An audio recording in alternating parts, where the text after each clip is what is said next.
नमस्कार, आप सभी दर्शकों का रिपोर्टर पोस्ट में स्वागत है। और अगर हम लोग बात करेंगे सरकार के 3 साल की, तो कई सारे लोगों ने कई सारी बातें कही, सरकार के 3 साल में कई सारी उपलब्धियां गिनाई। मगर शिल्पी नेहा तिर्की जो कि अभी मांडर के विधायक हैं, उनको इन 3 सालों के कार्यकाल में काफ़ी कम समय जो है वो मिला है। और हम लोग सीधे आज इनसे जुड़ेंगे कि आखिर क्या कुछ इन कम समय में जो अपने क्षेत्रों में काम हुए उसको लेकर के हम चर्चा करेंगे। शिल्पी जी, सबसे पहले तो आपको बहुत बहुत स्वागत है हमारे चैनल में। धन्यवाद। सरकार के 3 साल तो ज़रूर हुए हैं, लेकिन आपको एक बहुत छोटा समय इन 3 सालों में मिल रहा है। क्या कुछ उपलब्धियां अभी फ़िलहाल आपने अपने क्षेत्र में की है?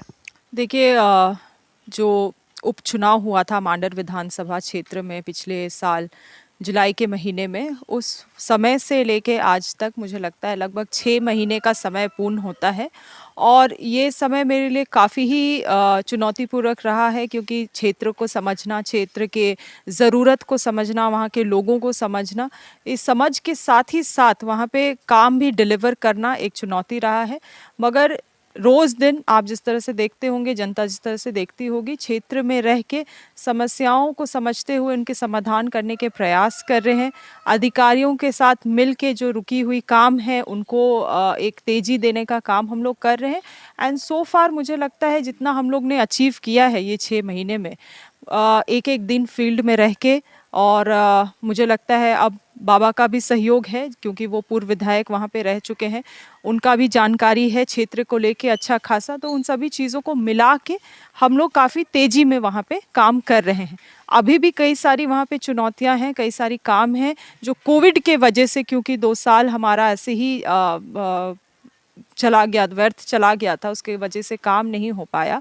तो उन सभी को मेकअप करने का भी प्रयास कर रहे हैं, जो कि मुझे लगता है अन्य विधायकों के लिए भी उतना ही चुनौतीपूर्वक हो गया, क्योंकि 2 साल किस तरह से गया, ना कोई सरकारी काम हो पाया, ना कोई सरकारी योजनाएं हम लोग धरातल में उतार पाए।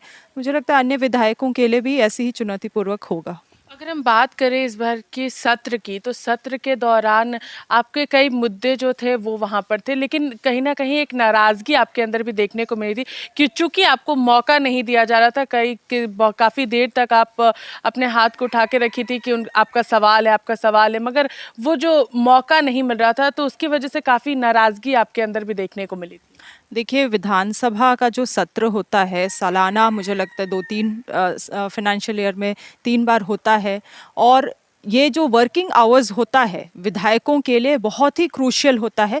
सभी लोग अपने समस्याओं को लेके आते हैं पटल पे, और 81 विधानसभा में 81 विधायकों के लिए बहुत कम समय रहता है एक एक लोगों को अपना बातों को रखने के लिए। और ऐसे हालात में जब विपक्ष ऐसा माहौल बनाता है जिसमें आपको बोलने नहीं दिया जाता, अपने समस्याओं को सामने नहीं रखने दिया जाता है, तो जायज़ सी बात है कि दिक्कतें होंगी। और इसीलिए इस बार मैं मेरे सत्र में भी एक बहुत महत्वपूर्ण सवाल था, खास करके वो दिन राजस्व को लेके रखा गया था, राजस्व में सवाल करना था। मुझे लगता है हमारे राज्य में अगर सबसे बड़ा आज गंभीर मामला है तो वो राजस्व का मामला है, लैंड इश्यूज है।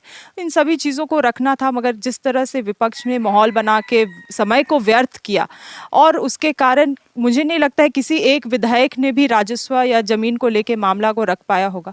और आज हालाना आप देख रहे हैं कि क्या हालत है पूरे राज्य का।